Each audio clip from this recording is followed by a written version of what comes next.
ബീവിയുടെ പേരക്കുട്ടികളാ. ഈ ഫാത്തിമ ബീവിയിലൂടെയാണ് എന്റെ പരമ്പര പടച്ച റബ്ബ് നിലനിർത്തിയിട്ടുള്ളത്. സാദാത്തുക്കളുടെ മൊത്തം ഉമ്മയാ. ഈ ഫാത്തിമ ബീവിക്ക് ചെറുപ്രായമാകുമ്പോഴാണ് ഉമ്മയാകുന്ന ഖദീജ ബീവി വഫാത്താകുന്നത്. മാതൃവിയോഗത്തിന്റെ ദുഃഖമറിയിക്കാറ് ഹബീബ് എപ്പോഴും കൂടെ കൊണ്ടു നടന്ന് വളർത്തിയ പൊന്നുമോളാ. ഏത് സമയത്ത് എന്ത് കിട്ടിയാലും ആദ്യം കൊടുക്കൽ ബീവി ഫാത്തിമയ്ക്കാ. ഈ സദസ്സിന്റെ മഹാത്മ്യം കണക്കിലെടുത്തിട്ട് ഒരു ചെറിയ സംഭവം ഞാൻ പറഞ്ഞോട്ടെ. ഹബീബ് റസൂലുള്ളാഹ്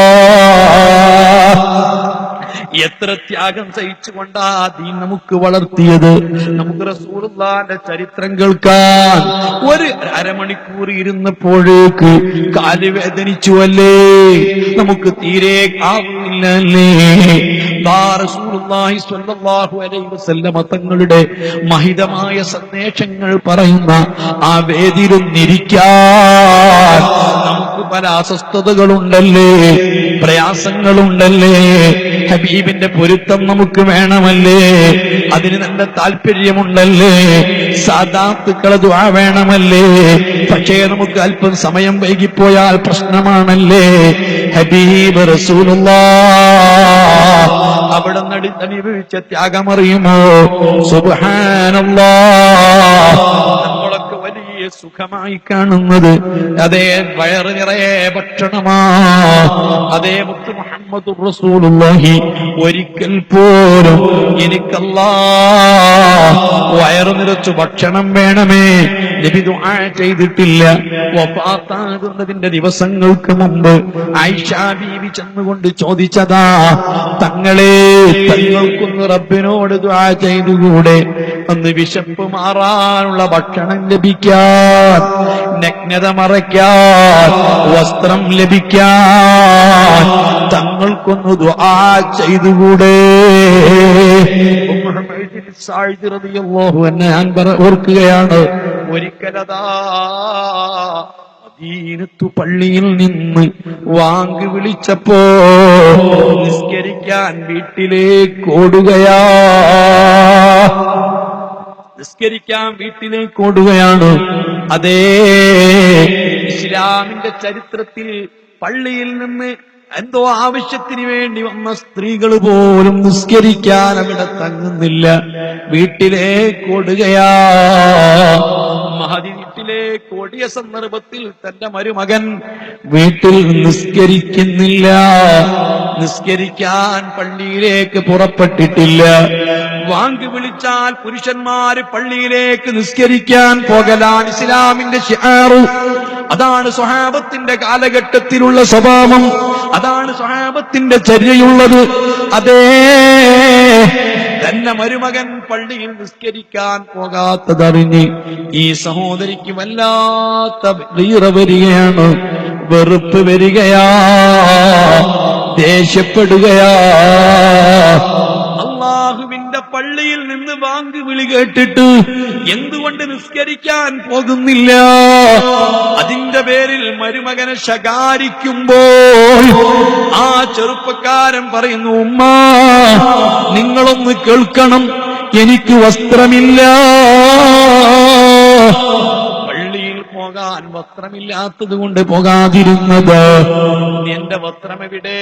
ഹബീബ് റസൂലുള്ളാഹി സ്വല്ലല്ലാഹു അലൈഹി വസല്ലമ തങ്ങൾക്ക് വായ്പ കൊടുത്തതാ. മുത്തുനബിയോട് സംഭാവന ചോദിച്ച്, ഡൊണേഷൻ ചോദിച്ച് ചെന്ന പെണ്ണായിരുന്നു. നബിയിൽ നിന്ന് കിട്ടാത്തത് കൊണ്ട് അരിശം വന്നതാ. പക്ഷേ തന്നെ മരുമകന്റെ തുണി വസ്ത്രമിതാ മുത്തുനബിക്ക് വായ്പ കൊടുത്തു എന്ന് കേട്ടപ്പോ വല്ലാത്ത സങ്കടം തോന്നി. ഇത്ര ദാരിദ്ര്യമോ? നബി സ്വല്ലല്ലാഹു അലൈഹി വസല്ലമ തങ്ങളുടെ ജീവിതമാണ്. ആ റസൂലുള്ളാഹി സ്വല്ലല്ലാഹു അലൈഹി വസല്ലമ തങ്ങൾ വസ്ത്രം, നിങ്ങൾക്ക് നഗ്നത മറക്കാനുള്ള വസ്ത്രം ലഭിക്കാൻ വേണ്ടി, വയറ് നിറയാ ഭക്ഷണം, വിശപ്പടക്കാനുള്ള ഭക്ഷണം കിട്ടാൻ വേണ്ടി അള്ളാഹുവിനോടൊന്ന് ദുആ ചെയ്തുകൂടെ? ആയിഷ സബഖനി ഉലുൽ അസ്മി, ഉല്ലസ്മാകുന്ന പ്രവാചകന്മാർ എന്റെ മുമ്പ് കഴിഞ്ഞുപോയി. നാളെ ആഖിറത്തിലെത്തുമ്പോ അവരെ തൊട്ട് എന്നെ പടച്ച റബ്ബ് മാറ്റി നിർത്തുന്നത് ഞാൻ ഇഷ്ടപ്പെടുന്നില്ല. ഉല്ലസമാകുന്ന പ്രവാചകർ എന്നേക്കാൾ കൂടുതൽ ത്യാഗം ചെയ്തവരാ, കഷ്ടം സഹിച്ചവരാ. എനിക്ക് വേണ്ട. ഞാൻ അല്ലാഹുവോട് ചോദിക്കുന്നത്, ഒരു ദിവസം എനിക്ക് ഭക്ഷണം കിട്ടിയാല് അജുഉ യൗമൻ വ അശ്ബഉ യൗമാ, ഒന്നര വിട്ട് ഭക്ഷണമേ വേണ്ടതുള്ളൂ. ഒരു ദിവസം ഞാൻ ക്ഷമിച്ചോളാം, വിശന്നോളാം. ഒരു ദിവസം എനിക്ക് ഭക്ഷണം വേണ്ടതുള്ളൂ. ഈ നിലയ്ക്ക് ജീവിച്ച റസൂലുള്ളാഹ് നട്ടുച്ച സമയമാ, ഇതുപോലത്തെ നല്ല 40-45 ഡിഗ്രി ചൂടുള്ള ദിവസം, ചൂട് കൊണ്ട് സഹിക്കാൻ പറ്റുന്നില്ല. അതിലേറെ വിശപ്പ് കൊണ്ട് റസൂലുള്ളാഹിക്ക് കഴിയുന്നില്ല. അങ്ങനെ ആ റസൂല് പുറത്തിറങ്ങിയത്, ഈ സൗദിയിലൊക്കെ ജോലി ചെയ്തവർക്കറിയാം, ഉച്ചക്കാരും പുറത്തിറങ്ങില്ല. ചൂടുകാലത്ത് ആരും റോട്ടിലിറങ്ങില്ല. രോമങ്ങൾ കരിഞ്ഞു പോകുന്ന ചൂടാണ്. ഹബീബ് പുറത്തിറങ്ങിയതാ. സിദ്ദീഖുൽ അക്ബറിൽ കണ്ടുമുട്ടിയതാ. ഉമറുൽ ഫാറൂഖ് തങ്ങളെ കണ്ടുമുട്ടിയതാ.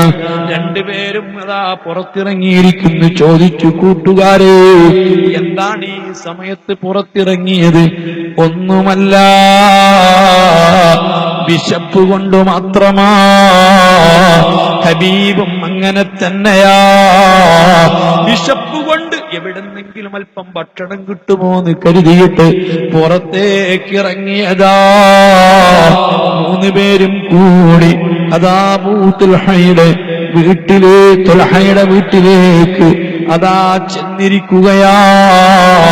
നല്ല സൽക്കാരപ്രിയനാ, അത്യാവശ്യം സാമ്പത്തിക ശേഷിയുള്ള വ്യക്തിയാ. റസൂലുള്ളാഹി സ്വല്ലല്ലാഹു അലൈഹി വസല്ലമ തങ്ങളും സിദ്ദീഖുൽ അക്ബറും ഉമറുൽ ഫാറൂഖും 2 കൂട്ടുകാരും ചെന്നപ്പോൾ ആ വീട്ടിൽ അതാ പുറത്ത് നിന്നുകൊണ്ട് സലാം പറയുന്നു. ആണുങ്ങളില്ലാത്ത വീട്ടിലേക്ക് പുരുഷന്മാര് കയറി ചെല്ലരുത്. കാളിംഗ് ബെല്ലടിച്ചിട്ട് ആ ഗേറ്റിന്റെ നേരെ നോക്കി നിൽക്കരുത്. ബെല്ലടിച്ചിട്ട് മാറി നിൽക്കണമെന്നാണ് മസ്അലയുള്ളത്. അവരാരും പെട്ടെന്നൊരു സ്ത്രീയാണ് വരുന്നതെങ്കിൽ മുഖത്തേക്ക് നോക്കിപ്പോകാതിരിക്കാൻ ആ കാളിംഗ് ബെല്ലടിച്ചിട്ട് ഡോറിന്റെ നേരെ നിൽക്കരുത്. ഹബീബും സിദ്ദീഖുൽ അക്ബറും ഉമറുൽ ഫാറൂഖും മാറി നിൽക്കുകയാണ്. വീട്ടിന്റെ അകത്തുനിന്ന് മറുപടി വരുന്നു, ആളില്ല. ഇവിടെ പോയി യസ്തഅദിബുൽ മാ, വെള്ളം തേടിപ്പോയതാ. അതേ വീട്ടിലെ സ്ത്രീകൾക്ക് വെള്ളം എത്തിക്കുന്നത്, അവർക്ക് വിറകെത്തിക്കുന്നത്, അവർക്ക് ആവശ്യ സാധനങ്ങൾ എത്തിക്കുന്നത് കുടുംബനാഥന്റെ ചുമതലയോ. ഇദ്ദേഹം വീട് വിട്ടിന്ന് വെള്ളത്തിന് പോയിരിക്കുകയാണിരുന്നോളൂ. അല്ലാഹുവിന്റെ റസൂലും കൂട്ടുകാരും വീട്ടിൽ കയറിയിരുന്നില്ല. അവര് പുറത്തവിടെ ഇരിക്കുകയാണ്. അല്പസമയം കഴിഞ്ഞിട്ട് വീട്ടുകാരൻ എത്തി. എന്തൊരു സന്തോഷമാണ്! എന്നേക്കാൾ നല്ല ഭാഗ്യവാൻ ആരെയാണ് എനിക്ക് വിരുന്ന് കിട്ടിയത്? ലോകൈക നേതാവ് മുത്തുനബി സ്വല്ലല്ലാഹു അലൈഹി വസല്ലമ. അവിടുത്തെ 2 കൂട്ടുകാർ സന്തോഷത്തോടെ പഴുത്ത് ചനച്ച ഈത്തപ്പഴം കൊണ്ട് കൊടുക്കുകയാണ്, സ്വീകരിച്ചിരുത്തുകയാണ്, പ്രഥമ സൽക്കാരം നടത്തുകയാണ്, നൽതണ്ണീൻ കുടിക്കാൻ കൊടുക്കുകയാണ്. അതാ അകത്ത് പോയിട്ടൊരു കത്തിയും എടുത്തിട്ട് അതാ ആടറുക്കാൻ വേണ്ടി തുനിയുമ്പോ റസൂലുള്ളാഹി സ്വല്ലല്ലാഹു അലൈഹി വസല്ലമ തങ്ങളുടെ ചെറിയൊരു കമന്റ്, ഇയ്യാക വൽ ഹലൂബ്, അതേ കറവുള്ള ആടിനെ അറുക്കരുത്, സൂക്ഷിക്കണേ. ചെറിയ ചിരിയും ചിരിച്ച് അദ്ദേഹം പോയി അടറുക്കുകയാണ്. ആടുകളെ 3-4 കഷ്ണമാക്കി കൊണ്ടുവന്നു. അപ്പോഴേക്ക് ഗോതമ്പ് മാവ് കൊണ്ട് റൊട്ടിയുണ്ടാക്കുന്നു തന്റെ സഹധർമ്മിണി. നല്ല സന്തോഷമല്ല, റസൂലുള്ളാഹിനെ വിരുന്ന് കിട്ടിയതല്ലേ. അങ്ങനെ നല്ല ചൂടുള്ള റൊട്ടിയും നല്ല ചൂടുള്ള മാംസവും ഇവരെ മുൻപിൽ കൊണ്ടുവെക്കുകയാ. 3 പേരും ഇരിക്കുന്നു. മുസ്ലിം സഹോദരന്മാരറിയണം, 3 പേരും ഈ ഭക്ഷണത്തിന്റെ മുൻപിൽ ഇരിക്കുമ്പോൾ ബഹുമാനപ്പെട്ട സിദ്ദീഖുൽ അക്ബറുണ്ട്, ഉമറുൽ ഫാറൂഖ് ഉണ്ട്. ദിവസങ്ങളായി ഭക്ഷണം കിട്ടിയിട്ട് വിശന്നൊട്ടിയ വയറാ, എന്തൊരാർത്തിയോടെയാണിരിക്കുന്നത്. പക്ഷേ മുത്തുനബി തുടങ്ങരുതല്ലോ. യാ അയ്യുഹല്ലദീന ആമനൂ ഇത്തഖുല്ലാഹ ലാ തുഖദ്ദിമൂ ബൈന യദയില്ലാഹി വറസൂലി. യാ അയ്യുഹല്ലദീന ആമനൂ ലാ തുഖദ്ദിമൂ ബൈന യദയില്ലാഹി വറസൂലി വത്തഖുല്ലാഹ. ഒരിക്കലും അല്ലാഹുവിനെ അവന്റെ റസൂലിനെ നിങ്ങൾ ഓവർടേക്ക് ചെയ്യരുത്. റസൂലുള്ളാഹിനെ നിങ്ങൾ മറികടക്കരുത്.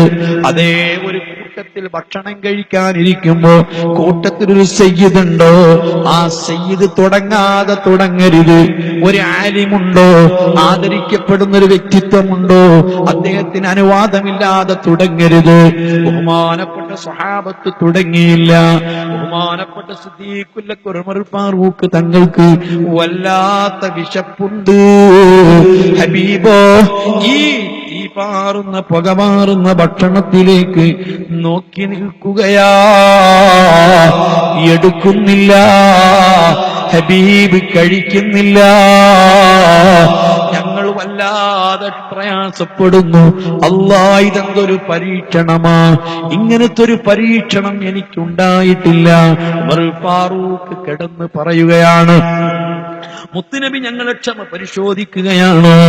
കുറേ സമയം അതിലേക്ക് നോക്കിയിരിക്കുന്നു. ഒരു റൊട്ടി മുത്തുനബി ഇങ്ങെടുക്കുന്നു. എടുത്തിട്ടൊരു മാംസക്കഷ്ണം അതിലേക്ക് എടുത്തു വെച്ചിട്ട് മുത്തുനബി എഴുന്നേറ്റ് പോവുകയാ. നിങ്ങൾ കഴിച്ചോളൂ തങ്ങൾ പറഞ്ഞില്ല. ഞാനെപ്പോൾ വരുമെന്ന് തങ്ങൾ പറഞ്ഞില്ല. എന്റെ ജീവിതത്തിൽ ഇതുപോലത്തെ ഒരു പരീക്ഷണമില്ല. ഹബീബ് സല്ലല്ലാഹു അലൈഹി വസല്ലം എന്തൊരു പണിയാ ചെയ്തത്. എന്താ തങ്ങൾ ഞങ്ങളോട് കാണിച്ചത്. തങ്ങളോ നിങ്ങൾ കഴിച്ചോളൂ എന്ന് പറഞ്ഞില്ല. തങ്ങളതാ എഴുന്നേറ്റ് പോയി. ഞങ്ങളാകെ വ്യസനിച്ചു. ഇവിടെയാ മാതൃക നമ്മൾ സ്വീകരിക്കേണ്ടത്. അല്ലാഹുവിന്റെ റസൂൽ സല്ലല്ലാഹു അലൈഹി വസല്ലമ തങ്ങളെ മറികടന്നുകൂടാ, ഓവർടേക്ക് ചെയ്തുകൂടാ. മുഹമ്മദുർ റസൂലുള്ളാഹ്. മാനപ്പെട്ട ചെറുപ്പത്തിൽ ഉസ്താദ് വരുന്നുണ്ട്, അങ്ങോട്ട് പ്രസംഗിക്കും. അല്ലാഹു സുബ്ഹാനഹു വ തആല ദീർഘായുസ്സും ആഫിയത്തും കൊടുത്ത് അനുഗ്രഹിക്കുമാറാകട്ടെ. ആമീൻ.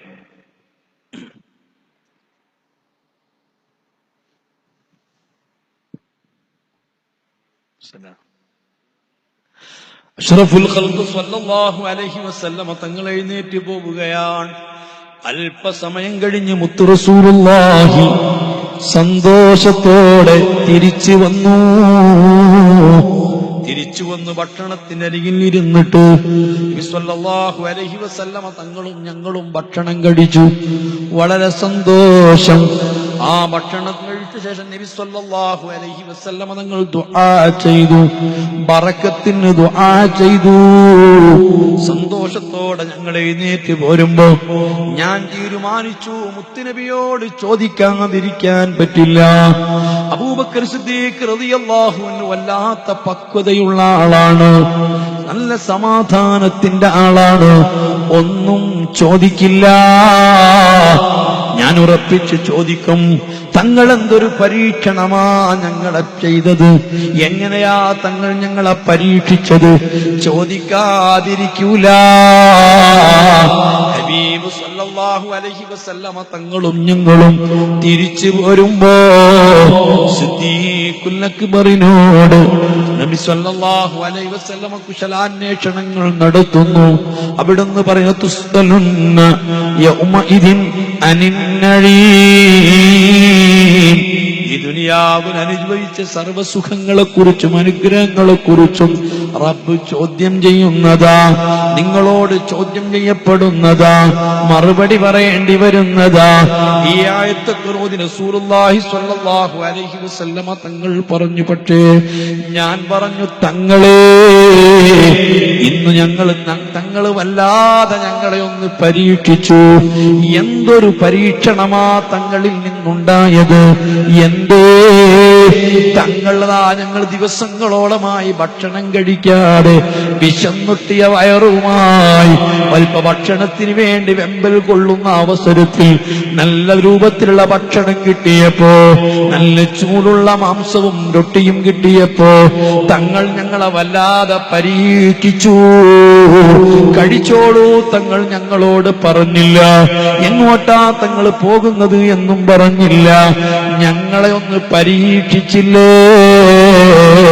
ഹബീബ് റസൂലുള്ളാഹ് പറയുന്നു, ഉമർ അഫ്വൻ, മാപ്പ് നൽകണം ഉമറേ, ക്ഷമിക്കണം ഉമറേ, ഞാനത് വിട്ടുപോയി. എന്റെ പൊന്നുമോൾ ബീവി ഫാത്തിമ, അല്ലാഹു സുബ്ഹാനഹു വ തആല വളരെ വിഷമവശരായ നമുക്ക് അവന്റെ അനുഗ്രഹത്തിന്റെ വാതായനങ്ങൾ തുറന്നു നൽകി. അവൻ സുഭിക്ഷമായ ഭക്ഷണം തന്നപ്പോ നാം അത് കഴിക്കുകയാ. റൊട്ടിയും മാംസവും നമുക്ക് ലഭിച്ചിട്ടുള്ളതാ. ആ ഭക്ഷണം കഴിക്കുമ്പോ എന്റെ പൊന്നുമോളെ ഞാനൊന്നോർത്തുപോയി. എന്റെ പൊന്നുമോക്കുമ്മയില്ല. എന്റെ പൊന്നുമോള് ബീവി ഫാത്തിമ ഞാൻ വരുമ്പോ വിശന്നൊട്ടിയ വയറുമായി എഴുന്നേറ്റ് നിൽക്കാൻ പറ്റാതെ വീട്ടിൽ ചുരുള് കിടക്കുകയാ. ആ ഫാത്തിമയെ ഓർക്കുമ്പോ എനിക്ക് കഴിക്കാൻ കഴിയുമോ? എനിക്ക് ഭക്ഷണം കഴിക്കാൻ സാധിക്കുമോ? എനിക്ക് തീരെ കഴിഞ്ഞില്ല, ക്ഷമ വന്നില്ല. ഈ വീട്ടുകാരന്റെ പരിപൂർണ സംതൃപ്തി ഞാൻ പ്രതീക്ഷിച്ചിട്ട് ഒരു റൊട്ടിയും ഒരു കഷ്ണം മാംസവും എന്റെ പൊന്നുമോൾക്ക് കൊടുത്തിട്ട് തിരിച്ചു വന്നതാ. ഇത്ര ഓർത്തതല്ല. ഹബീബായ മുത്ത് മുഹമ്മദുർ റസൂലുള്ളാഹ് كيدت زهده فيها ضرورته إن الضرورة لا تعدو على العصيم. ഒരു മനുഷ്യനുണ്ടാകുന്ന ബുദ്ധിമുട്ടുകൾ, ഒരു മനുഷ്യനുണ്ടാകുന്ന തിടുക്കങ്ങൾ, ഒരു മനുഷ്യനുണ്ടാകുന്ന പ്രശ്നങ്ങൾ, ഒരു മനുഷ്യനുണ്ടാകുന്ന പ്രതിസന്ധികൾ എല്ലാം മുത്തുനബിക്കുണ്ടായിട്ടുണ്ട്. മനുഷ്യനെന്ന നിലക്ക് മുത്തുനബി മനുഷ്യനാ, സാധാരണ മനുഷ്യനല്ല. നബി മനുഷ്യനാ.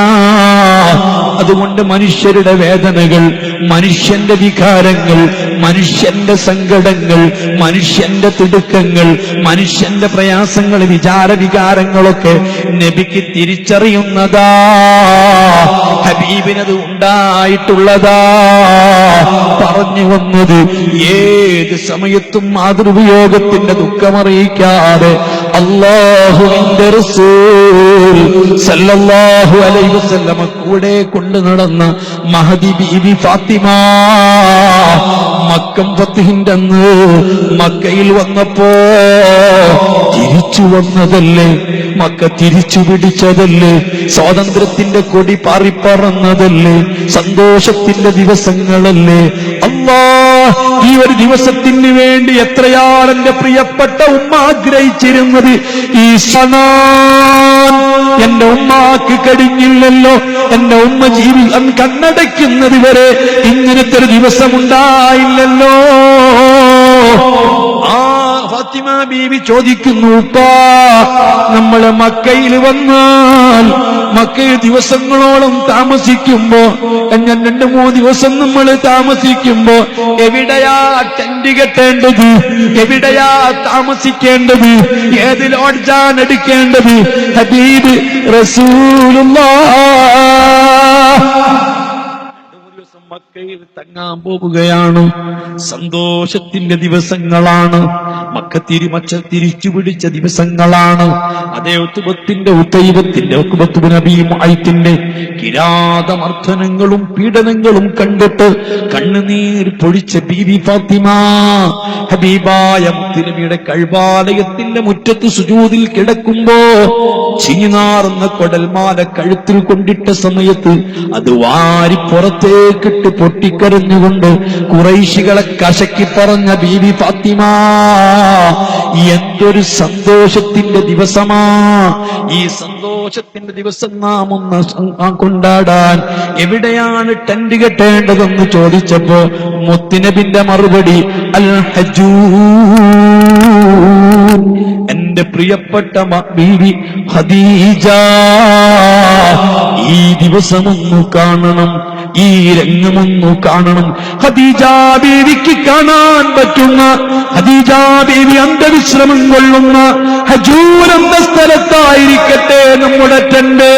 അവിടെയാവട്ടെ നാം ഇനി കൊണ്ടാടുന്നത്, അവിടെയാവട്ടെ പ്രിയപ്പെട്ട പോൾ ടെന്റ് കെട്ടുന്നത്, അവിടെയാവട്ടെ തന്റെ കുടുംബങ്ങൾ ഒന്ന് താമസിക്കുന്നത്. തന്റെ പ്രിയപ്പെട്ട മക്കളും തന്റെ പ്രിയപ്പെട്ട മരുമക്കളും തന്റെ പ്രിയപ്പെട്ട മുത്തു മുഹമ്മദ് മുസ്തഫ സല്ലല്ലാഹു അലൈഹി വസല്ലമ തങ്ങള് ആ സ്ഥലത്തതാ അവിടെ ടെന്റ് കെട്ടിയിട്ട് അവിടെ താമസിക്കട്ടെ ഹബീബ് പറഞ്ഞതാ. കാരണം ഈ പ്രവർത്തന രംഗത്ത്, പ്രവർത്തന കോതയിൽ ഏറ്റവും കൂടുതൽ ത്യാഗം സഹിച്ച മഹദി ബീവി ഖദീജയാ.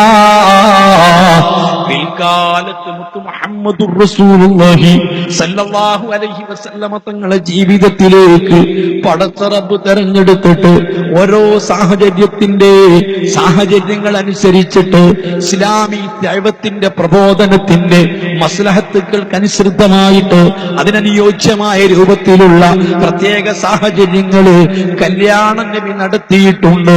പല പെൺകുട്ടികളെയും കല്യാണം കഴിച്ചിട്ടുണ്ട്. പക്ഷേ ആ പെണ്ണുങ്ങളിൽ നിന്നൊക്കെ സ്വാഭാവികമായി സ്ത്രീകൾക്കുണ്ടാകുന്ന, പെണ്ണുങ്ങൾക്കുണ്ടാകുന്ന സ്വാഭാവിക പെരുമാറ്റങ്ങളും രൂപഭാവങ്ങളുമൊക്കെ അവരിൽ നിന്ന് പ്രകടമായിട്ടുണ്ട്. പക്ഷേ ബഹുമാനപ്പെട്ട ബീവി ഖദീജ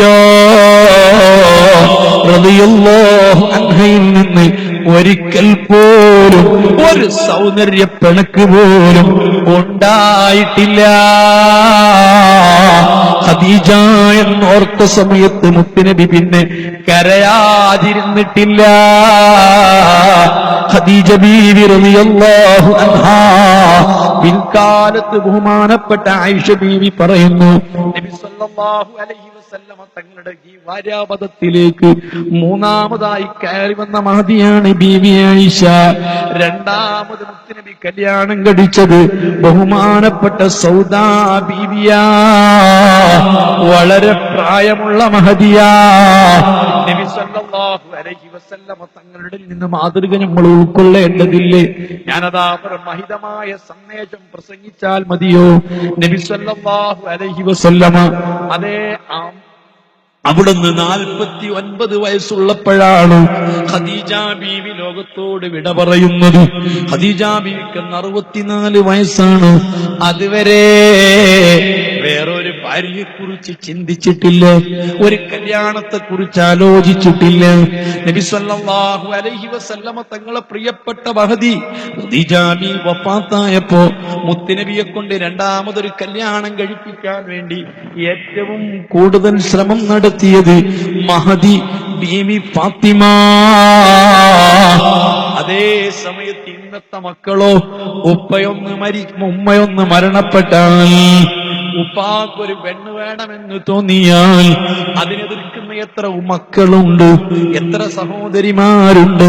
ഓ സഹോദരന്മാരെ, നിങ്ങൾക്ക് കേൾക്കണോ, പ്രായപൂർത്തിയെത്തിയ മക്കളെ കൊണ്ട് പെണ്ണ് കെട്ടിക്കുന്നത് ഉപ്പമാർക്ക് നിർബന്ധമുള്ളതല്ല. അതേ, ആൺകുട്ടികളെ കൊണ്ട് പെണ്ണ് കെട്ടിച്ചു കൊടുക്കൽ, അവർക്ക് കല്യാണം കഴിപ്പിച്ചു കൊടുക്കൽ പുരുഷന്മാർക്ക് നിർബന്ധമുള്ളതല്ല.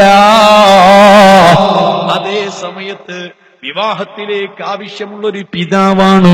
പിതാവിന് സാമ്പത്തിക ശേഷിയില്ല, ഒരു പെണ്ണിന് മഹർ കൊടുക്കാനുള്ള കഴിവില്ല, ഒരു പെണ്ണിന് ചെലവ് കൊടുക്കാനുള്ള സാമ്പത്തിക ശേഷിയില്ല എങ്കിൽ, പിതാവിനാണെങ്കിൽ ഒരു പെണ്ണിലേക്ക് ആവശ്യമുണ്ട് എങ്കിൽ ആ പിതാവിന് പെണ്ണ് കെട്ടിച്ചു കൊടുക്കൽ സാമ്പത്തിക ശേഷിയുള്ള മക്കൾക്ക് നിർബന്ധമാ,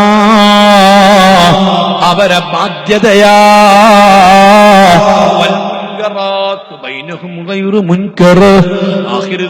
ആകുമ്പോ വല്ലാത്തൊരു കാലമാ. നന്മകളൊക്കെ തിന്മയായി ചിത്രീകരിക്കപ്പെടുന്നൊരു കാലം, തിന്മകളോ നന്മയായി ചിത്രീകരിക്കപ്പെടുന്നൊരു കാലം, വാജിബുകളോ തിരസ്കരിക്കപ്പെടുന്ന കാലം, അതേ നിഷിദ്ധമായ കാര്യങ്ങളോ അത് നിർബന്ധം പോലെ ആചരിക്കപ്പെടുന്ന ഒരു കാലം. അങ്ങനത്തെ കാലത്താ ഞാനും നിങ്ങളും ജീവിക്കുന്നത്. കേൾക്കണോ, അത്തരം പിതാക്കൾക്ക് ഉപ്പമാർക്ക് കല്യാണം കഴിപ്പിച്ചു കൊടുക്കല് മക്കൾക്ക് നിർബന്ധമാണ്. അതേ സമയത്തിൽ ഉമ്മ മരണപ്പെട്ടാൽ ഇനിയും തന്റെ ഉപ്പ കല്യാണം കഴിച്ചുകൂടാ. കല്യാണം കഴിക്കാൻ ഉപ്പക്ക് ശേഷിയുണ്ടെങ്കിൽ തന്നെ അനുവദിച്ചു കൊടുത്തുകൂടാ. അതിന് പാരവയ്ക്കുന്ന മക്കള്, പാരവയ്ക്കുന്ന സഹോദരിമാര് തിരിച്ചറിയണ്ടേ. ബീവി ഫാത്തിമ റളിയല്ലാഹു അൻഹയാണ് നബി സല്ലല്ലാഹു അലൈഹി വസല്ലമ തങ്ങളെ കൊണ്ടൊരു കല്യാണം കഴിപ്പിക്കുന്നതിന് ഏറ്റവും കൂടുതൽ ശ്രമം നടത്തിയിട്ടുള്ളത്. അങ്ങനെ രണ്ടാമത് കഴിച്ച കല്യാണമാണ് സൗദാ ബീവി. വലിയ പ്രായമുള്ള മഹദിയാ. മൂന്നാമത് നബി സല്ലല്ലാഹു അലൈഹി വസല്ലമ തങ്ങള് ഈ ഉമ്മത്തിന്റെ കാര്യങ്ങൾ പഠിപ്പിച്ചു കൊടുക്കും. ഉമ്മത്തിന് പഠിപ്പിക്കാൻ ഒരു പെണ്ണുങ്ങളുമായി ബന്ധപ്പെട്ട ഒരുപാട് കാര്യങ്ങൾ പഠിപ്പിക്കേണ്ടതുണ്ട്. സ്ത്രീ സമൂഹത്തിനെ പ്രതിനിധീകരിച്ചുകൊണ്ട് സ്ത്രീകളിലേക്ക് എത്തേണ്ട ഒരുപാട് സന്ദേശങ്ങളുണ്ട്, ഒരുപാട് വിവരങ്ങളുണ്ട്, ഒരുപാട് ഇൽമുകളുണ്ട്. അതെല്ലാം ഉൾക്കൊള്ളാനും പഠിക്കാനും പക്വമതയായ, അതെല്ലാം കണ്ടും കേട്ടും ശരിക്കും ഉൾക്കൊണ്ട് പഠിച്ചു മനസ്സിലാക്കാൻ പറ്റിയ തന്റെ ഇടമുള്ള ബുദ്ധിമതിയായ മഹദിയാണ് ബീവി ആയിഷ. സൗന്ദര്യത്തിൽ ആകൃഷ്ടയായതുകൊണ്ട് കെട്ടിയതല്ല. 6 വയസ്സുള്ളപ്പോ നിക്കാഹ് ചെയ്തതാണ്. നേരത്തെ തന്നെ നബുവത്തിന്റെ പാഠശാലയിൽ നിന്ന് പഠനം കൊടുക്കുവാൻ, അതേ അവിടുന്ന് നല്ല ഇത് കൊടുക്കുവാൻ, അവിടുന്ന് ശീലം നൽകുവാൻ, പരിശീലനം നൽകാൻ മുത്തുനബി തെരഞ്ഞെടുത്ത മഹദിയാണ് ബീവി ആയിഷ. അതേ 9 വയസ്സുള്ളപ്പോഴാണ് തന്റെ ഭാര്യാപദത്തിലേക്ക് കൂട്ടിക്കൊണ്ടുവരുന്നത്. ബഹുമാനപ്പെട്ട ആയിഷ ബീബി റളിയല്ലാഹു അൻഹ കല്യാണം കഴിഞ്ഞ് കൂട്ടിക്കൊണ്ടുപോകുമ്പോ പുതുക്കം കഴിക്കുമ്പോ അതേ കളിച്ചുകൊണ്ടുന്ന കളിപ്പാട്ടുകള് തന്റെ കൂടെ കൊണ്ടുപോയിരുന്നു. അത്രയും ചെറിയ മഹദിയാ. എന്റെ ത്തിന്റെ പാഠശാലയിൽ നിന്ന് ഒരുപാട് പഠിക്കേണ്ടതുണ്ട്, പകർത്തേണ്ടതുണ്ട്. അതുകൊണ്ടാണ് അവിടുന്ന് പഠിപ്പിച്ചത്, നിങ്ങളെ ദീനിന്റെ കാര്യങ്ങൾ ഈ പെൺകുട്ടിയിൽ നിന്ന് പഠിച്ചുകൊള്ളുക. ബഹുമാനപ്പെട്ട ഇമ്മത്തി ഏകോപിച്ചിരിക്കുകയാ. സഹിതം എഴുതി വെച്ചിരിക്കുകയാ. സ്വഹാബത്തിൽ വെച്ച് ഏറ്റവും വലിയ പണ്ഡിതയാ, വിവരമുള്ളവളാ. സ്വഹാബത്ത് മസ്അലകൾ ചോദിച്ചിരുന്നത്, സംശയങ്ങൾക്ക് നിവാരണം കണ്ടെത്തിയിരുന്നത് ബീവി ആയിഷയിൽ നിന്നാ. അതിനുവേണ്ടിയാണ് ചെറുപ്പത്തിലെ പഠിച്ച് അതല്ല നുബുവത്തിന്റെ പാഠശാലയിൽ നിന്ന് പരിശീലനം നേടിയിട്ട് ഉൾക്കൊള്ളേണ്ടതൊക്കെയും ഉൾക്കൊണ്ട് ഒരു സ്ത്രീ സമൂഹത്തെ മൊത്തം അവിടുന്ന് പ്രതിനിധീകരിച്ചുകൊണ്ട് പകർത്തേണ്ടത് പകർത്തിയിട്ട് സ്ത്രീകളിലേക്ക് എത്തിക്കുന്നതിന് വേണ്ടി മുത്തുനബി തെരഞ്ഞെടുത്ത മഹദിയാണ് ബീവി ആയിഷ. തീർന്നില്ല. ആയിഷ ഒരു സാധാരണ വനിതയല്ല. മുത്തു റസൂലുള്ളാഹി സ്വല്ലല്ലാഹു അലൈഹി വസല്ലം തങ്ങളുടെ ഭാര്യമാരൊന്നും സാധാരണ സ്ത്രീകളല്ല. ലസ്തുന്ന കഅഹദിൻ മിനൻ നിസാ. വിശുദ്ധ ഖുർആൻ പറഞ്ഞത് മുത്തുനബി സാധാരണ മനുഷ്യനല്ലാന്ന് മാത്രമല്ല, അല്ലാഹുവിന്റെ റസൂലുമായി ബന്ധപ്പെട്ട ഒന്നും സാധാരണമല്ല. അവിടുത്തെ മക്കള് സാധാരണ മക്കളല്ല. അവിടുത്തെ ഒന്നും സാധാരണമല്ല. അവിടുത്തെ ഭാര്യമാര് മറ്റു പെണ്ണുങ്ങളെ പോലെയല്ല. ലസ്തുന്ന കഅഹദിൻ മിനൻ നിസാ. ഒരൊറ്റ പെണ്ണുങ്ങളെ പോലെയുമല്ല. പ്രത്യേകിച്ച് ആയിഷ ബീവി റളിയല്ലാഹു അൻഹ അതേ ലോകത്ത് ഒരു ശുദ്ധവനിതയായ, അതേ നിർദോഷിയായ, ഒരു സദ്വൃത്തയായ, ചാരിത്രശുദ്ധിയുള്ള ഒരു മുഅ്മിനത്തായ പെണ്ണിനെ കുറിച്ച് വ്യഭിചാരോപണം നടത്തിയാൽ 80 അടിയടിക്കേണ്ടതാണ്. 2 പേരും 3 പേരും നടത്തിയാൽ അങ്ങനെ തന്നെ. അതേ സമയത്ത് ഇസ്ലാം പുറത്തു പോകൂല, അമലുകൾ പൊളിഞ്ഞു പോകൂല. അതേ സമയത്ത് ബീവി ആയിഷ ബീവിയെ കുറിച്ച് ചാരിത്രശുദ്ധിയിൽ സംശയിച്ചുകൊണ്ട് വല്ലതുമൊന്ന് പറഞ്ഞു പോയാൽ അവൻ മുസ്ലിമല്ല, മുഅ്മിനല്ല, ഇസ്ലാമിന്റെ വൃത്തത്തിൽ നിന്ന് പുറത്തു പോകുന്നതാ. അത്രയും വലിയ മഹദിയാ. സൂറത്തുൻ നൂറിലെ 18 ആയത്തുകളെ കൊണ്ട് ആയിഷ ബീവിയുടെ മുക്തത, പടച്ച റബ്ബ് പരിശുദ്ധത ഖുർആനിലൂടെ വിളിച്ചു പറയിച്ചതാ. ഖിയാമത്ത് നാൾ വരെ കോടിക്കണക്കിന് ആളുകൾ, ഞാൻ പറഞ്ഞില്ല ഒരു ദിവസം 80 കോടി ആളുകൾ വായിച്ചുകൊണ്ടിരിക്കുന്ന സർക്കുലേഷനുള്ള വിശുദ്ധ ഖുർആൻ 18 ആയത്തുകളിൽ കൂടി പറഞ്ഞുകൊണ്ടിരിക്കുകയാ. ആയിഷ ബീവിയുടെ നിരപരാധിത്വം തെളിയിക്കപ്പെട്ടതാണ്. അത്ര വലിയ മഹദിയായ ബീവി ആയിഷ റളിയല്ലാഹു അൻഹാ പറയുന്നത് കാണാം. നബി സ്വല്ലല്ലാഹു അലൈഹി വസല്ലമ തങ്ങൾ മാഗിർതു അലാ അഹദിൻ മിൻ നിസാഇഹി സ്വല്ലല്ലാഹു അലൈഹി വസല്ലമ മാഗിർതു അലാ ഖദീജത്ത്. ഖദീജ ബീവിയോട് എനിക്ക് സ്വാഭാവികമായി സ്ത്രീകൾക്കുണ്ടാകുന്ന വിഷമം പോലെ എനിക്കൊരു ഭാര്യമാരോടും അങ്ങനത്തെ പ്രയാസം തോന്നിയിട്ടില്ല.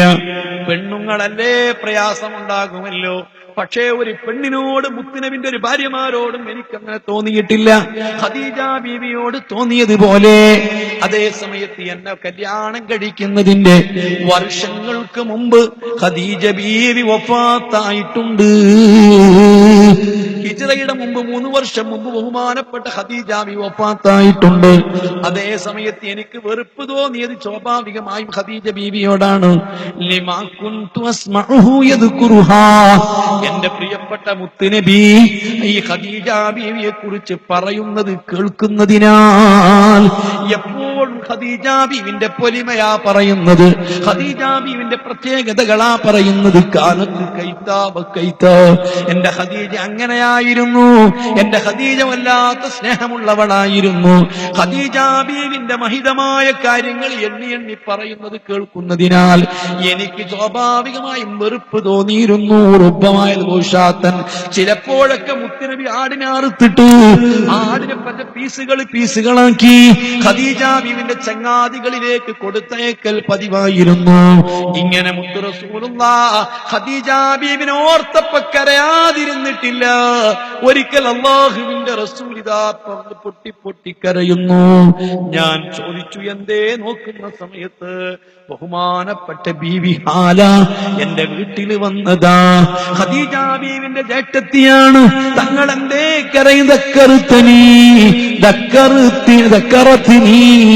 ഖദീജ.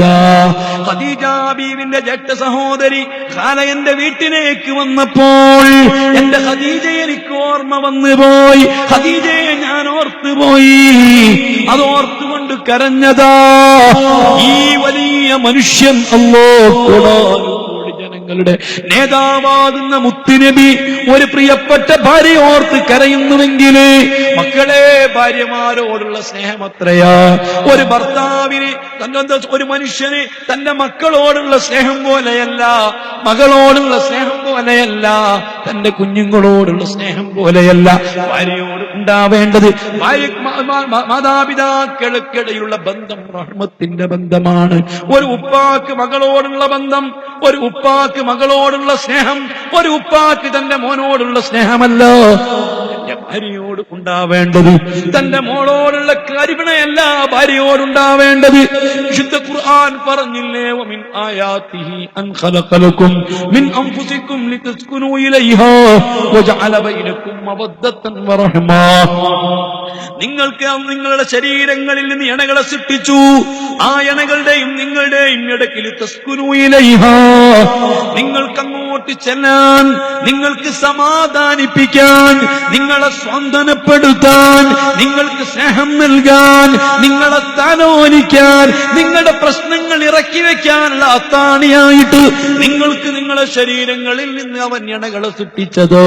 വജഅല ബൈനകും മവദ്ദത്തൻ വറഹ്മ, നിങ്ങൾക്ക് എന്തൊരു മവദ്ദത്താണ്, എന്തൊരു റഹ്മത്താണ്. ഓ സഹോദരി, ഓ പ്രിയപ്പെട്ട ചെറുപ്പക്കാരോ, നീ നിന്റെ ഭാര്യയെ കല്യാണിക്കാഴ് ചെയ്തു കഴിഞ്ഞാല് മധുവിധു നുകരാനുള്ളത് മാത്രമല്ല, സൗന്ദര്യം ആസ്വദിക്കാൻ മാത്രമുള്ളതല്ല.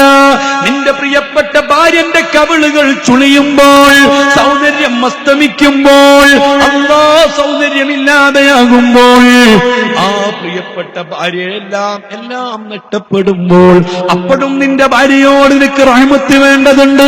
അപ്പോഴും നിന്റെ ഭാര്യയോട് മവദ്ദത്ത് വേണ്ടതുണ്ട്.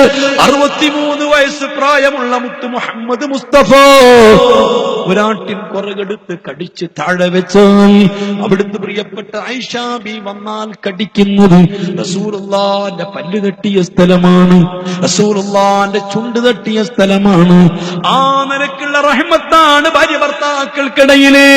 ഓ പ്രിയപ്പെട്ട ചെറുപ്പക്കാരോ, എന്റെ ഭാര്യയാണല്ലോ, ഭാര്യയുടെ സൗന്ദര്യവും ഭാര്യയുടെ സൗകര്യവും ഭാര്യയുടെ ശരീരവും ആ തുടിപ്പും ആ മിടിപ്പും ആരോഗ്യമുള്ള സമയത്ത് മാത്രമല്ല നീ സ്നേഹം നൽകേണ്ടത്, അപ്പോൾ മാത്രമല്ല കരുണ നൽകേണ്ടത്, അപ്പോൾ മാത്രമല്ല നിന്നിൽ നിന്ന് ഭാര്യയ്ക്ക് ലഭിക്കേണ്ടത്. അല്ലാഹ് 90-95 വയസ്സ് പ്രായമാണെങ്കിൽ പോലും ഒരു ഭാഗത്ത് ജീവച്ഛവമായി കിടക്കുന്ന സമയത്ത് പോലും നിന്റെ ഭാര്യയ്ക്ക് നിന്നിൽ നിന്ന് റഹ്മത്ത് ലഭിക്കേണ്ടതുണ്ട്, മവദ്ദത്ത് ലഭിക്കേണ്ടതുണ്ട്, കാരുണ്യം കിട്ടേണ്ടതുണ്ട്. അതിനു വേണ്ടിയിട്ടാണ് പടച്ച റബ്ബ് വസ്തഹിലൻതും ഫുറൂജഹുന്ന ബികലിമത്തില്ലാഹ്, വല്ലാത്തൊരു കലിമത്ത് കൊണ്ടാ റബ്ബ് നിങ്ങൾക്ക് അവരെ ഹലാലാക്കി തന്നത്. അഖത്തുമൂഹും ബികിതാബില്ലാഹ്, അല്ലാഹുവിന്റെ ഒരു നിയമം കൊണ്ട്, അല്ലാഹു സംവിധാനിച്ചൊരു സംവിധാനം കൊണ്ടല്ലേ. അങ്ങ് അകലെ എവിടെയോ കിടക്കുന്ന നീയുമായി ബന്ധമില്ലാത്ത, നീയുമായിട്ട് പരിചയമില്ലാത്ത, ആ കുടുംബവുമായി പരിചയമില്ലാത്ത, ആ അവരുടെ നടപടികൾ കർമ്മങ്ങളുമായിട്ട് യോജിപ്പില്ലാത്ത ഒരു പെൺകുട്ടിയെ നീ സ്വന്തമാക്കിയത് അല്ലാഹുവിന്റെ കിതാബ് കൊണ്ടാണ്, റബ്ബിന്റെ നിയമം കൊണ്ടാണ്. വസ്തഗ്നൽതും ഫുറൂജഹുന്ന ബികലിമത്തില്ലാഹ്, ആ രണ്ട് എന്ന കലിമത്തിന് വല്ലാത്ത അർത്ഥമാണ്. നമ്മുടെ പള്ളികളൊക്കെ വെച്ച് നിക്കാഹ് നടക്കുമ്പോ ആരും അങ്ങനെ ഗൗനിക്കാറില്ല.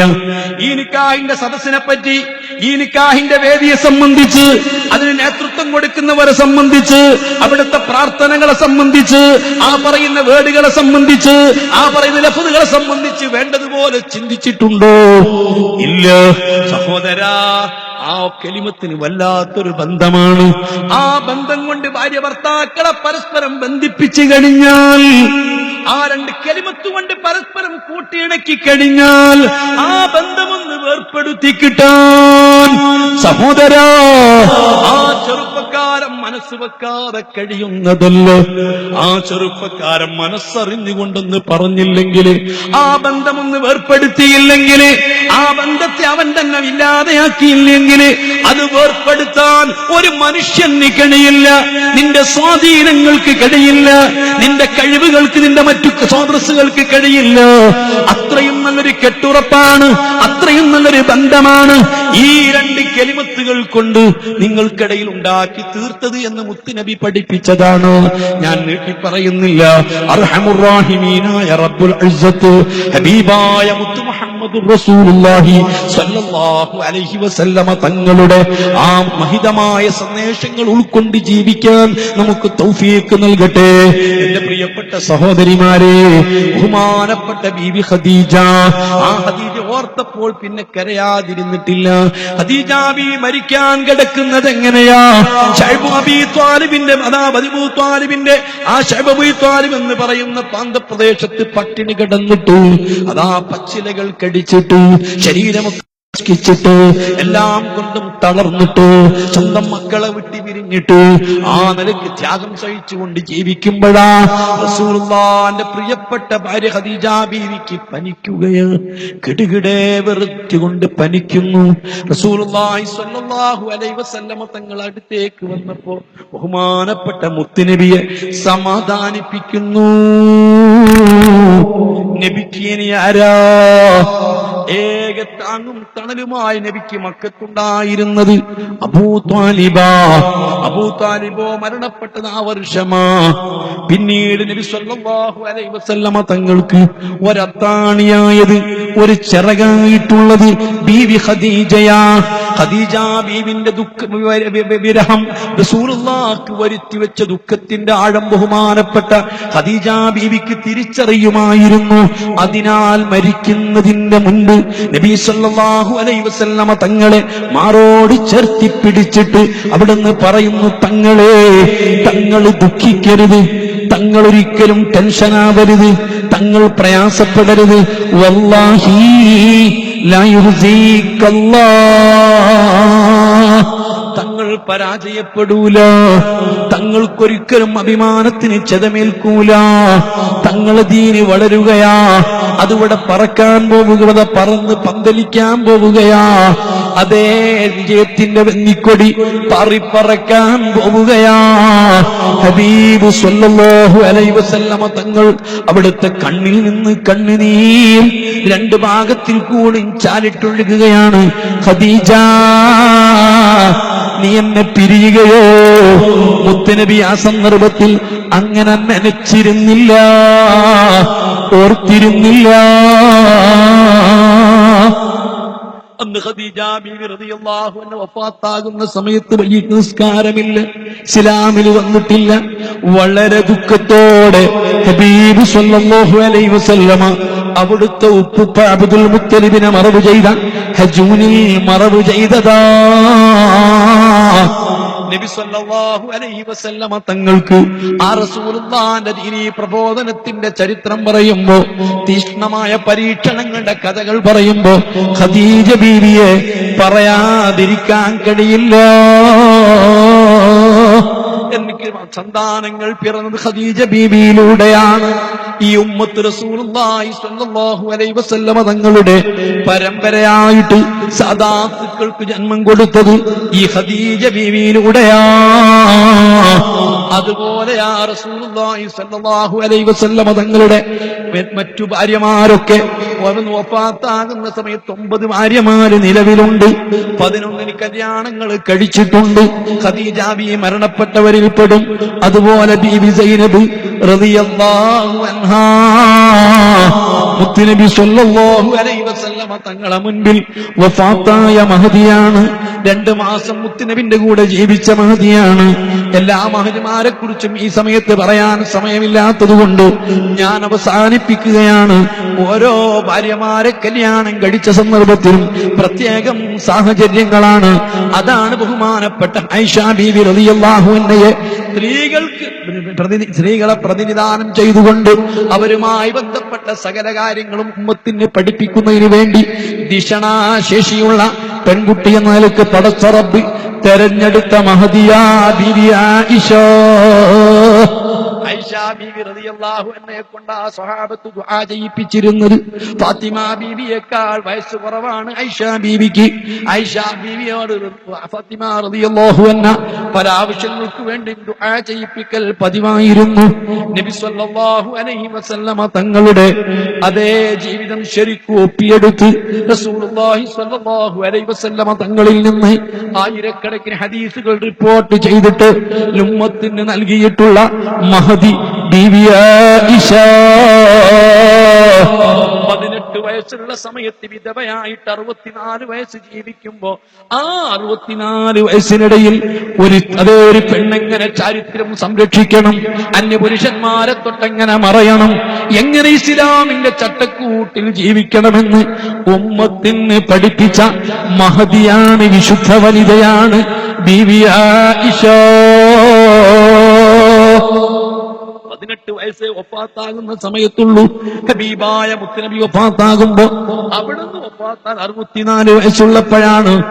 ഇത്രയും നീണ്ട കാലം ജീവിച്ചിട്ട് ഒരു അന്യപുരുഷനെ കാണാതെ, ഒരു അന്യന് മുഖം കൊടുക്കാതെ വളരെ ശ്രദ്ധിച്ചിട്ട് ജീവിക്കാൻ കഴിയുമെന്ന് ഉമ്മത്തിന് പഠിപ്പിച്ചു കൊടുത്ത അതേ ഇതാ ഇസ്ലാമിക പണ്ഡിത തറവാട്ടിൽ ആവശ്യമായിരിക്കുന്ന പാണ്ഡിത്യത്തിന്റെ കാര്യങ്ങൾ പറഞ്ഞു കൊടുക്കുവാനും അത് പഠിപ്പിക്കുവാനും ഉമ്മത്തിന് ദിശാബോധം നൽകുവാനും കഴിയുമെന്ന് ലോകത്തിന് മാതൃകയായിട്ട് പഠിപ്പിച്ചു കൊടുത്ത മഹദി ബീവി ആയിഷ.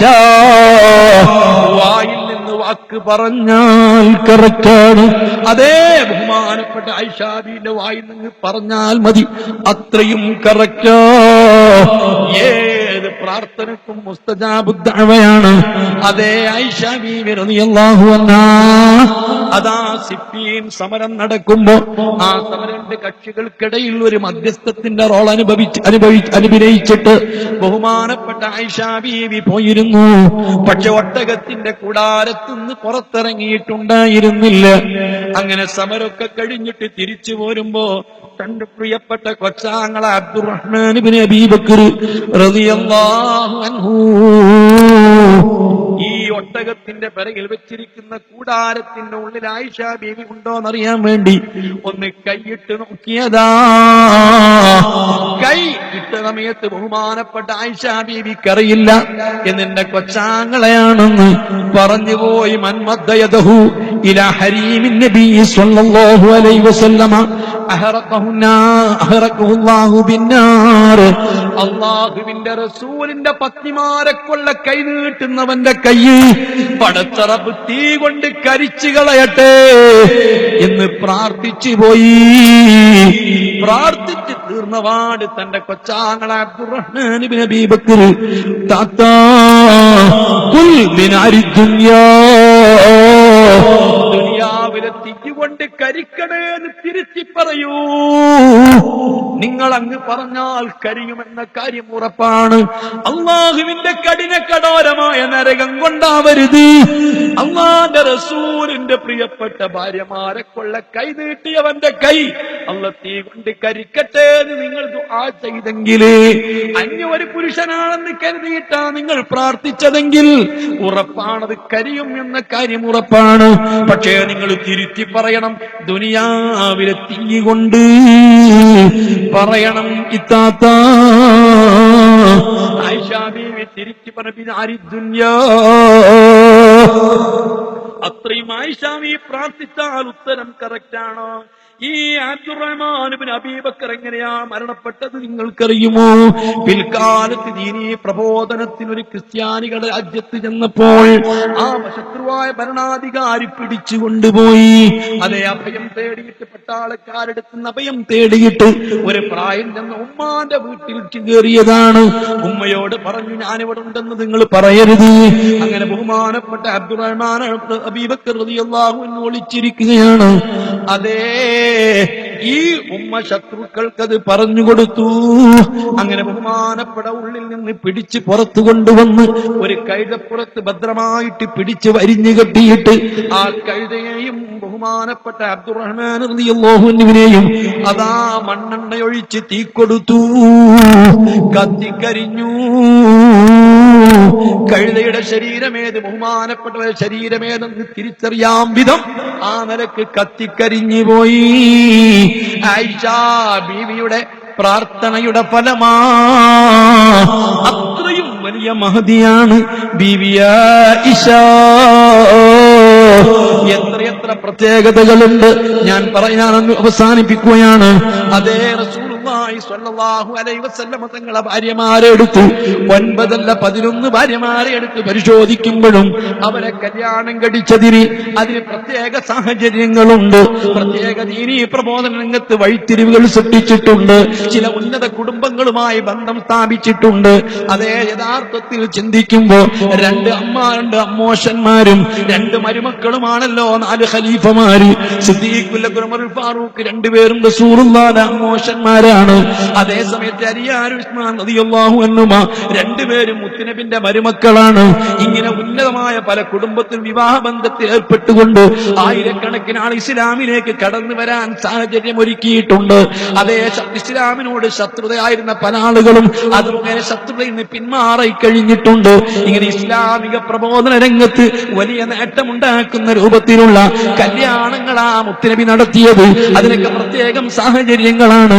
ഒരു പെണ്ണിന്റെ ആവശ്യത്തിന് വേണ്ടിയിട്ടായിരുന്നില്ല, ലൈംഗിക ആസക്തിക്ക് വേണ്ടി ആയിരുന്നില്ല. ആണെങ്കിൽ നബി സല്ലല്ലാഹു അലൈഹി വസല്ലമ കല്യാണം കഴിക്കേണ്ടത് ഈ രൂപത്തിലായിരുന്നില്ലല്ലോ. മുഹമ്മദുർ റസൂലുള്ളാഹ്. ഏറ്റവും നല്ല സമയത്ത് 40 വയസ്സുള്ള ഖദീജ ബീവിയെ, 53 വയസ്സുണ്ടാകുമ്പോൾ 6 വയസ്സുള്ള ആയിഷ ബീവിയെ, ഇങ്ങനെയല്ലല്ലോ കല്യാണം കഴിക്കേണ്ടത്. അപ്പൊ അതിനൊക്കെ പ്രത്യേക സാഹചര്യങ്ങളുണ്ട്. ഇതൊന്നും ഞാനിപ്പോൾ ഈ സമയത്ത് പറയാൻ ഉദ്ദേശിക്കുന്നില്ല. നമുക്ക് ബഹുമാനപ്പെട്ട ശറഫുദ്ദീൻ സഖാഫി ഉസ്താദ് മോഡൽപ്പം സംസാരിക്കും. അല്ലാഹു സുബ്ഹാനഹു വ തആല നമ്മുടെ ഈ സദസ്സ് കബൂൽ ചെയ്യുമാറാവട്ടെ. ദുആ സദസ്സിൽ നമ്മുടെ സദസ്സ് ഉൾപ്പെടുത്തുമാറാവട്ടെ. ധാരാളം ആളുകൾ വളരെ കഠിനാധ്വാനമായിട്ട് ഇതിനുവേണ്ടി സേവനം ചെയ്തിട്ടുണ്ട്, പ്രവർത്തിച്ചിട്ടുണ്ട്. നാട്ടിലുള്ളവരും ഇവിടെയുള്ളവരും നമ്മുടെ മുതഅല്ലിമീങ്ങളും എല്ലാവർക്കും വേണ്ടി ദുആ ചെയ്യണം. അല്ലാഹു എല്ലാവരിൽ നിന്നും കബൂൽ ചെയ്യുമാറാവട്ടെ. വളരെ വിശാലമായ ഈ പന്തലും കാര്യങ്ങളൊക്കെ ഒരുക്കി നമ്മുടെ വിദ്യാർത്ഥികളും നാട്ടുകാരും ഒക്കെ ഇങ്ങനെ ചെയ്യുമ്പോൾ നമ്മളൊക്കെ അതിൽ ചെയ്യണം ബാധ്യത. ഇതിലൊക്കെ നമ്മൾ പങ്കെടുക്കുകയും ഭാഗമാക്കാവുകയും ചെയ്യുക. അതിന് നമ്മളൊക്കെ സജീവമായിട്ട് മനസ്സ് വെക്കണം. 4 ദിവസങ്ങൾ സജീവമായി നമ്മുടെ സാന്നിധ്യം ഇവിടെ ഉണ്ടാവണമെന്ന് ഓർമ്മപ്പെടുത്തി അല്ലാഹു നമുക്ക് തൗഫീഖ് നൽകുമാറാവട്ടെ. വളരെ വലിയ വലിയ നേതാക്കന്മാരും മഹാന്മാരും നമ്മുടെ സദസ്സിൽ വരാനുണ്ട്. വലിയ പ്രസക്തമായ ക്ലാസുകളൊക്കെ വരാനുണ്ട്. അതിലൊക്കെ നിങ്ങൾ പങ്കെടുക്കണം. ഒറ്റ വാക്കിൽ ഓർമ്മപ്പെടുത്തി ഞാൻ അവസാനിപ്പിക്കുകയാണ്. അല്ലാഹു നമ്മിൽ നിന്ന് കബൂൽ ചെയ്യുമാറാവട്ടെ. നമ്മുടെ എല്ലാ നല്ല ഉദ്ദേശങ്ങളും അല്ലാഹു പൂർത്തിയാക്കി തരുമാറാവട്ടെ. ഇതിന്റെ പിന്നിൽ പ്രവർത്തിച്ച് സഹായിച്ച സംഭാവനകൾ നൽകിയ എല്ലാവർക്കും അർഹമായ സവാബ് അല്ലാഹു നൽകുമാറാവട്ടെ. ആമീൻ എന്ന് പ്രാർത്ഥിക്കുന്നു. ഇനി ബഹുമാനപ്പെട്ട ശറഫുദ്ദീൻ ഉസ്താദ് നമ്മോട് കുറച്ച് സംസാരിക്കും. ശേഷം ചെറിയ ദുആ ഉണ്ടാവും. അതിന്റെ ഇടയ്ക്ക് വരും എന്നാണ് നമ്മൾ പ്രതീക്ഷിക്കുന്നത്. ഇൻഷാ അല്ലാഹ് ഒന്നുകൂടി വിളിച്ചു നോക്കട്ടെ. ബഹുമാനപ്പെട്ട ശറഫുദ്ദീൻ ഉസ്താദ് അവറുകളെ ആദരപൂർവ്വം നിങ്ങളോട് സംസാരിക്കുന്നതിന് വേണ്ടി ഞാൻ ക്ഷണിക്കുന്നു.